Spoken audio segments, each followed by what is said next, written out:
Hello, everybody, and welcome back to another episode of the Daily Crypto News. And guys, today I am very excited, so we're going to double it up. All right, if we hit 1,200 likes, giving away 200 XRP. So make sure you press that like button, make sure you subscribe with the notification bell on, and make sure you comment something down below, because that is all you need to do to enter.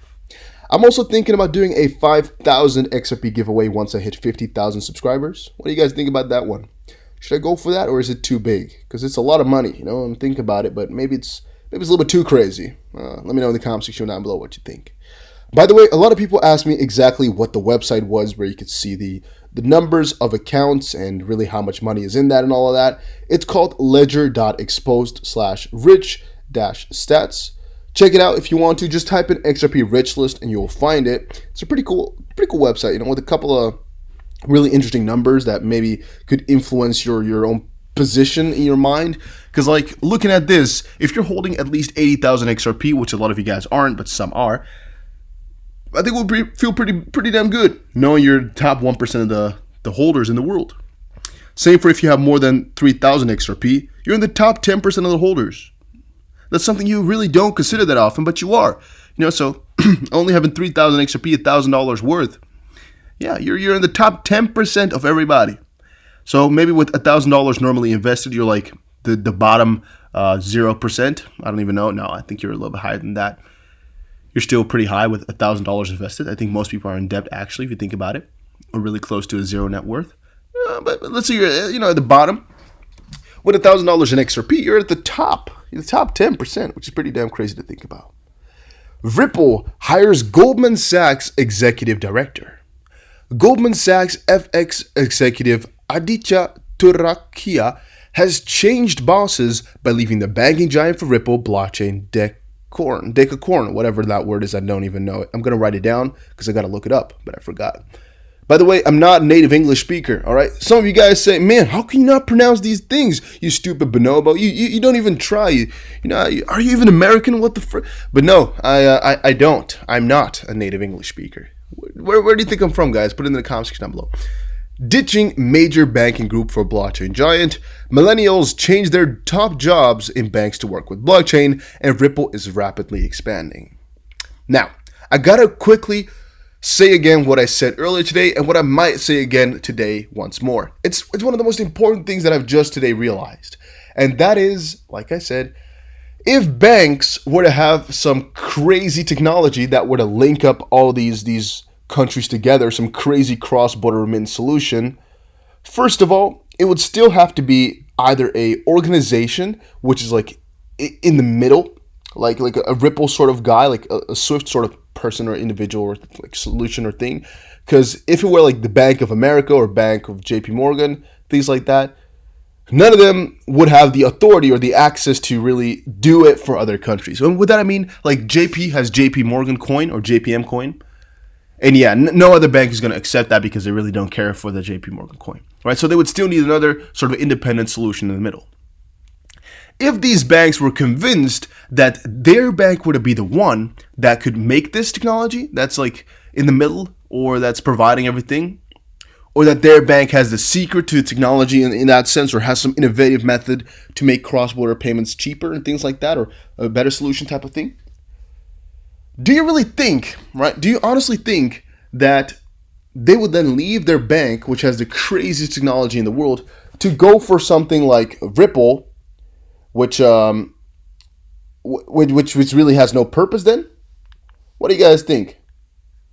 I don't think so. You know, I don't think anybody who's working with banks here would ever switch over to a company like Ripple had they known that, or at least if they know that their bank has the greater technology. Because Ripple really becomes obsolete if a bank has some secret to it. So relating that on forward, I think all of this kind of shows that Goldman Sachs here doesn't really know anything about the cross-border remittance. Maybe they know some stuff, but they're not really working on it actively to get some crazy technology out there. Otherwise, they wouldn't have gone away. That's something to think about. Keep it in the back of your head. Keep speculating about this type of stuff, by the way, guys. Keep speculating, because again, this is all I know. This is all I know. All right, moving forward, though, XRP isn't competing with stablecoins and CBDCs, says Ripple executive. XRP contributes to the development of CBDCs and stablecoins, says key executive, but they're not really competing with them. And that's, as I'll say later today in another video, it's pretty obvious to me that at this point, CBDCs and XRP will work intertwined. They'll work together to make the system better, but they won't go against each other. They won't replace each other. Ripple recognized by this business magazine as one of America's fastest growing private companies. Yes, that came out earlier today or earlier yesterday on a certain list. I don't exactly remember what list it was, like the top 5,000 private owned American companies. It got to like the 300th spot or the 123rd here. The annual Inc. magazine, that's what it was, has listed Ripple among America's fastest growing private companies. The San Francisco blockchain payment protocol took the 123rd spot in the financial services industry. And some will most likely relate this back to Bearable Guy or to some freaking riddle of somebody ever claiming 1, 2, 3. Just wait for it. You'll see it really, really soon. What I can say about this one is just really happy to see that they're doing that well in comparison, to become in the top 150 for a company like Ripple. That's pretty damn jolly. That's pretty damn good. So yeah, I'm still guessing that they're preparing for an IPO. The only problem is I think they could get higher up on this ladder next year, because it's an annual magazine thing, if they were to just, provide a little bit more. If they were to go for it again, then once they're on that spot of maybe like the top 40 of the fastest growing companies, because I think they can get there, really, honestly speaking. If they do their IPO, then, while they're already so rapidly growing, they can maybe like get a huge higher price. Only problem is, I think they could actually go a lot faster with all this progress. Would they do an IPO now? Because they would get a lot more money in then. Global uncertainty with fiat currencies pushing price of Bitcoin and XRP, Ripple's Ashish Birla. Ashish Birla has said over on Twitter, "It's been a wild few weeks in crypto. OCC, the controller of the currency, has green-lighted banks to get involved on the 22nd of July. Bitcoin hits $12,000. We've seen that, done that. DeFi is booming. Every crypto is really trying to work as hard as they can on decentralized finance. They're doing their best. Futures products are soaring. I don't know if they have an influence on crypto, but still, it's good to see future products are doing good, I guess, because that means positive future. An adjusted transaction value for stablecoins hit an all-time high. Don't really care for that. And this is just a fraction of the news. What's one common denominator here? Likely global uncertainty with fiat currencies and many in the crypto industry focusing on utility, beyond just speculation. Examples like Dogecoin, I think he means Dogecoin instead of Dogecoin, aside, there's a new growing focus on an asset's use case, its tangibility. And moving further, we're seeing a melding of the old world and new. It's only a matter of time before banks offer custodial services, acquire companies with those capabilities, and potentially even offer crypto lending as they see customer interest in DeFi. Centralized crypto exchanges, Coinbase, Binance, etc. provided both fiat on and off ramps. Plus, most crypto liquidity over the last few years, now decentralized exchanges with no central operator are gaining momentum. Fiat on and off ramps are provided by stablecoins. Stablecoins, especially dollar-backed, are another fascinating use case. Their success to date is largely due to the unique go-to-market strategy, enabling global consumers to access the US dollar without a bank account via Tether. Moving further, all in all, an interesting time to be in crypto. When is it not though?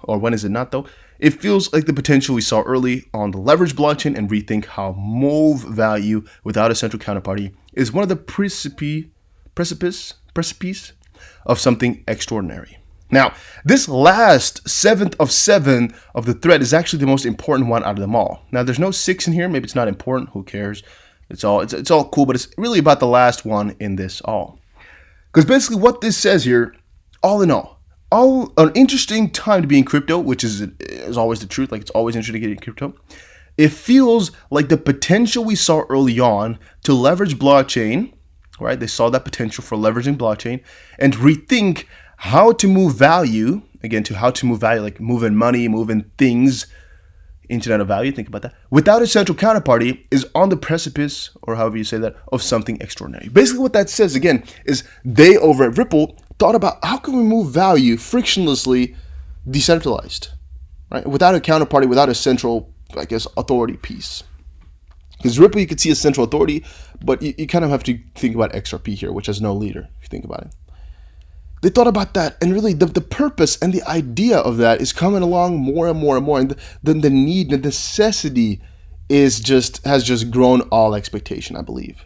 I don't think anybody in this world ever really guessed that the necessity for Ripple would be this big. I mean, I could have speculated that it would get bigger and bigger, but not that it would go at this pace. Just the necessity of Ripple is really screaming right now. And one of the major reasons for that as well is that moving value right now is pretty damn difficult, right? For example, we've seen right now in the pandemic that a lot of things can easily get shut down and a lot of connections can easily be broken. Now, earlier today, I was also reading a couple of articles talking about the whole postal system, where a lot of postal offices and their industries are having some big problems right now. With that, things like Ripple and VeChain could really come in and to help and really just help it all out. Maybe things like Cardano as well, to just really just dig up a little bit of the friction that's in there. You know, for example, a lot of people are also sending money home right now. We all know about it. Things like that would just get easily fixed if technology like Ripple were to be globally implemented. However, it's always a wait for the banks, right? Because once the banks really hop on, which is fun and ironical, because a long time ago, people were always saying, you know, Ripple and XRP, yeah, I'm not getting into that because it's a banker coin. And then a little bit later, people were like, yeah, I'm not getting into it because it's a scam. And you know, piece by piece, they'll just think about new things to complain about surrounding XRP. You'll just keep hearing them forever. I'm not going to say haters are a bad thing. It's always a positive thing because it means people care enough to say something about it. And yeah, eventually they'll just keep finding new things. But all the ones that they ever claimed about will become like redundant and kind of, you know, just useless. Because thinking about this one, right? Saying it's a banker coin used to be kind of an insult to crypto. Right now, it's the best kind of compliment you could give it. Banker coin, hell yeah. Because working with those banks is such a huge step that a lot of crypto can't ever do. And XRP already being associated with banks is just a very freaking positive thing. And a scam, it just for right now, you know, unless the SEC comes out with a statement, yeah, that's still fine to say. You can always, you know, I guess, just claim the scam game. However, once the SEC rolls out and says XRP is not a security, we're done. That claim can never be done either, and we're all going to be good. But guys, that was it for today's video. Hopefully you all enjoyed it. If you did, make sure you press the like button and subscribe, and I will definitely see you guys again in another crypto video. Take care, have a very nice day, and enjoy your week.